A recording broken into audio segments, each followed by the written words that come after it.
ನರಸೀಪುರ ತಾಲೂಕಿನ TAPC EMS ಸಹಕಾರ ಸಂಘದ ಚುನಾವಣೆ ನಡೆದಿದ್ದು 12 ನಿರ್ದೇಶಕರುಗಳ ಸ್ಥಾನಕ್ಕೆ ನಡೆದ ಚುನಾವಣೆಯಲ್ಲಿ ಟಿಬಿ ಸುಬ್ರಹ್ಮಣ್ಯ ಬಣ 11 ಸ್ಥಾನಗಳಲ್ಲಿ ಜಯಗಳಿಸಿದ್ದು ವೈಎನ್ ಶಂಕರೇಗೌಡ ಬಣ 1 ಸ್ಥಾನದಲ್ಲಿ ಗೆಲುವು ಸಾಧಿಸಿದೆ. ಇನ್ನು ಈ ಸಂದರ್ಭದಲ್ಲಿ ಮಾತನಾಡಿದ ಟಿಬಿ ಸುಬ್ರಹ್ಮಣ್ಯ, ಇಂದು ಸತ್ಯಕ್ಕೆ ಸಂದ ಜಯ. ನಮ್ಮ ಎದುರಾಳಿ ಬಣದವರು ಏನೇನೋ ವಾಮಮಾರ್ಗ ಅನುಸರಿಸಿದರೂ ಜಯ ಸಿಗಲಿಲ್ಲ. ರೈತ ಬಾಂಧವರು ನಮ್ಮ ಕೈ ಹಿಡಿದಿದ್ದಾರೆ. ಅವರಿಗೆ ನಾನು ಚಿರಋಣಿಯಾಗಿರುತ್ತೇವೆ. ಸಹಕಾರ ಸಂಘವನ್ನು ಅಭಿವೃದ್ಧಿಪಡಿಸಲು ನೂತನ ಯೋಜನೆಗಳನ್ನು ರೂಪಿಸಿದ್ದೇವೆ ಎಂದು ತಿಳಿಸಿದರು. ಯಾಕೆ ಅಂದರೆ ಎಲ್ಲ ವಾಮ ಮಾರ್ಗಗಳಿಂದ ಪ್ರಯತ್ನ ಮಾಡಿ ರಾಜಕೀಯ ತಂದು ರಾಜಕೀಯ ಬೆರೆಸಿ ಪ್ರಯತ್ನ ಮಾಡಿದ್ರು. ಮತ್ತು ಈ ಇಲಾಖಾ ಸಹಕಾರ ಪೂರ್ತಿ ಇದು ಯಾವುದು ಇಲ್ಲೀಗಲ್ ಆಗಿ ಮಾಡಿ ಸಹಕಾರ ತಗೊಂಡು ಭಾಳ ಕೈವಾಡ ನಡೆಸಿ ಇದನ್ನು ಇಡೀ ಜಯಶೀಲ ಆಗಬೇಕು ಅಂತ ಹೊರಟರು. ಅದು ಸಾಧ್ಯವಾಗದೆ ಸತ್ಯಕ್ಕೆ ಜಯ ಸಿಕ್ಕಿದೆ ಅಂತಲೇ ಮತ್ತೊಮ್ಮೆ ಮತ್ತೆ ನ್ಯಾಯಕ್ಕೆ ಜಯ ಸಿಕ್ಕಿದೆ ಅಂತ ತಮಗೆ ತಿಳಿಸ್ತಾ ಇದ್ದೀನಿ. ಅವರು ಅಭಿವೃದ್ಧಿ ಅದು ಮಾಡಿಲ್ಲ ಇದು ಮಾಡಿಲ್ಲ ಅನ್ನೋ ಅದು ಬೇಡ ಬಿಡಿ. ಪಕ್ಕದಲ್ಲಿ ನಾವು ಇದು ಪೂರ್ವ ಭಾಗಕ್ಕೆ ಪೆಟ್ರೋಲ್ ಬಂಕು ಮತ್ತು ಕಾಂಪ್ಲೆಕ್ಸ್ ಕಟ್ಟಬೇಕು ಅನ್ನೋ ಅಭಿಪ್ರಾಯದಲ್ಲಿದೆ. ಅದು ಈ ಅವಧಿ ಒಳಗೆ ಅದು ಪ್ರಯತ್ನ ಮಾಡಿ ಅದು ಪೂರೈಸ್ತೀನಿ ಮತ್ತು ಅದನ್ನು ಮಾಡ್ತೀವಿ. ಮತ್ತು ಸಂಸ್ಥೆನ ಮೇಲ್ಮಟ್ಟಕ್ಕೆ ತೊಗೊಂಡು ಹೋಗ್ತೀವಿ. ಮತ್ತು ಇದಕ್ಕೆ ರೈತರಿಗೆ ಏನು ಸಾಧ್ಯ ಅನುಕೂಲ ಅದು ಮಾಡಿಕೊಡೋಕ್ಕೂ ಬದ್ಧನಾಗಿರ್ತೀನಿ. ಮತ್ತು ನಮ್ಮ ಇದು ನಿಜವಾಗಲೂ ಕೂಡ ಇದು ತಾಲೂಕು ವ್ಯವಸಾಯೋತ್ಪನ್ನ ಮಾರುಕಟ್ಟೆ ಸಮಿತಿ. ಈ ಮಾರುಕಟ್ಟೆ ಸಮಿತಿಯಿಂದ ಸರ್ಕಾರದಿಂದ ರೈತರಿಗೆ ದೊರಕಬಹುದಾದ ಏನು ವ್ಯವಸಾಯಕ್ಕೆ ಅಭಿವೃದ್ಧಿಗೆ ಮತ್ತು ವ್ಯವಸಾಯಿಕ ಉಪಕರಣಗಳಾಗ್ಬೋದು ಅಥವಾ ರಸಗೊಬ್ಬರ ಆಗ್ಬೋದು ಅಥವಾ ಕಡಿಮೆ ಬೆಲೆಯಲ್ಲಿ ರೈತರಿಗೆ ಉಪಯೋಗ ಆಗುವಂಥ ಒಂದು ಅಭಿವೃದ್ಧಿಗೆ ನಾವು ಒಂದು ಸಮಿತಿ ಹೊಸ ಒಂದು ಆಡಳಿತ ಮಂಡಳಿ ಕಂಕಣಬದ್ಧರಾಗಿ ಕೈ ಜೋಡಿಸಿ ಇದು ಮಾಡ್ತೀವಿ. ನಾವು ಅಭಿವೃದ್ಧಿಗೆ ಪಥಕ್ಕೆ ನಾವು ಸಾಗೋಕ್ಕೆ ವ್ಯವಸ್ಥೆ ಮಾಡ್ತೀವಿ. ಜೊತೆಗೆ ನಮಗೆ ಈ ಚುನಾವಣೆ ಎಷ್ಟು ಕಷ್ಟ ಆಯಿತು ಅಂದರೆ ಭಾಳ ಕಷ್ಟ ಆಯಿತು.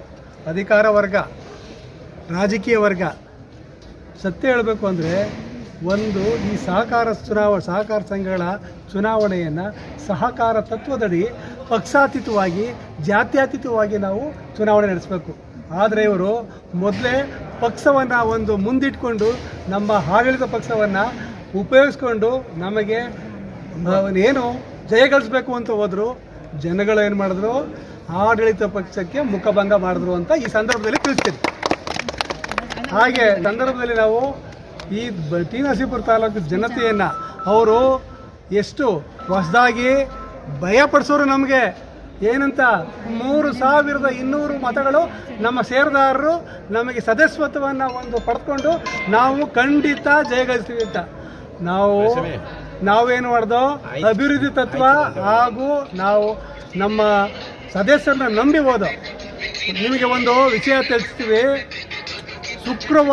ಶುಕ್ರವಾರ ದಿನ ನಮಗೆ ಒಂದು ಆರ್ಡರ್ ಇಶ್ಯೂ ಮಾಡ್ತಾರೆ. 429 ಮಂದಿನ ಡಿಸ್ಕ್ವಾಲಿಫೈ ಮಾಡ್ತಾರೆ. ಅವ್ರಿಗೆ ಮತದಾನದ ಹಕ್ಕನ್ನು ಕಿತ್ಕೊಳ್ತಾರೆ. ಅದು ಯಾಕೆ ಅಂದರೆ 7ನೇ ತಾರೀಕು ಆರ್ಡ್ರ್ ಮಾಡ್ತಾರೆ, 9ನೇ ತಾರೀಕು ನಮ್ಗೆ ಆರ್ಡರ್ ಇಶ್ಯೂ ಆಗುತ್ತೆ. ಸರ್ಕಾರನ ಎಷ್ಟು ದುರುಪಯೋಗ ಮಾಡ್ಕೊಂಡಿದ್ದಾರೆ ಅನ್ನೋದಕ್ಕೆ ತಾವು ಆ ಒಂದು ವರದಿನ ಒಂದು ಸುದ್ದಿವಾಹಿಗಳ ಮುಖಾಂತರ ಆ ವರದಿನ ನೀಡೋದ್ರ ಮುಖಾಂತರ ಎಚ್ಚರಿಸಬೇಕು. ಈಗ ಜನತೆಯನ್ನು ಏನು ಸರ್ಕಾರನ ಎಷ್ಟು ದುರುಪಯೋಗ ಮಾಡ್ಕೊಂಡಿದ್ದಾರೆ ಅಂತ ಅನ್ನೋದನ್ನ ಇದೇ ಒಂದು ಉದಾಹರಣೆ. ನಿಮಗೆ ಏನು ಮಾಡ್ತಾರೆ, ಶುಕ್ರವಾರ ಆರ್ಡರ್ಸ್ ಹಾಕ್ತಾರೆ, ಶನಿವಾರ ಸೆಕೆಂಡ್ ಸ್ಯಾಟರ್ಡೆ, ಭಾನುವಾರ ಎಲೆಕ್ಷನ್ನು. ನಾವು ಚುನಾವಣೆನ ಜನಗಳಿಗೆ ಇವತ್ತು ನಾವು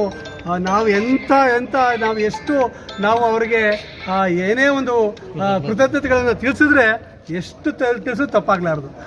ಇವರೇನು ಮಾಡ್ತಾರೆ ಪಾಪ ಉಳಿಸ್ಕೊಂಡು ಇವತ್ತು ಕೂಡ ನಮ್ಮ ತಾಲೂಕು ವ್ಯವಸಾಯೋತ್ಪನ್ನ ಮಾರುಕಟ್ಟೆ ಸಮಿತಿಯಲ್ಲಿ ಡಿಪಾಸಿಟ್ ಇದೆ 1 ಕೋಟಿಗಿನ್ನ ಅಧಿಕವಾಗಿ.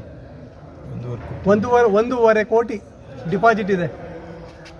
ಇನ್ನೊಂದು ಯಾವುದೇ ಒಂದು ನಮ್ಮ ಮೈಸೂರು ಜಿಲ್ಲೆಯಲ್ಲಿ ಬೇರೆ ತಾಲೂಕು ವ್ಯವಸಾಯೋತ್ಪನ್ನ ಮಾರುಕಟ್ಟೆ ಸಮಿತಿಗೆ ನೀವು ತಾಳೆ ನೋಡಿದಾಗ ನಮ್ಮಲ್ಲಿ ಆರ್ಥಿಕವಾಗಿ ಬಲಿಷ್ಠವಾಗಿದೆ.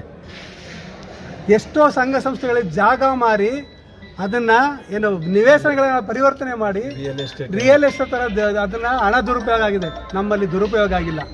ನಾವು ಅವರು ಯಾವತ್ತು ದುರುಪಯೋಗ ಆಗಿಲ್ಲ ಅಂತ ಹೇಳಿಲ್ಲ.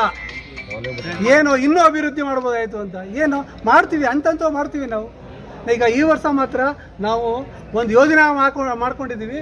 ಖಂಡಿತ ಜನಗಳಿಗೆ ನಿರೀಕ್ಷೆ ಏನಿದೆ ಅದಕ್ಕಿಂತ ಹೆಚ್ಚಾಗಿ ನಾವು ಅಭಿವೃದ್ಧಿ ಮಾಡ್ತೀವಿ ಅಂತ ನಮ್ಮ ಎಲ್ಲ ಹೊಸ ಆಡಳಿತ ಮಂಡಳಿಯ ಪರವಾಗಿ ನಾನು ಹೇಳಕ್ಕೆ ಹೇಳ್ತೀನಿ.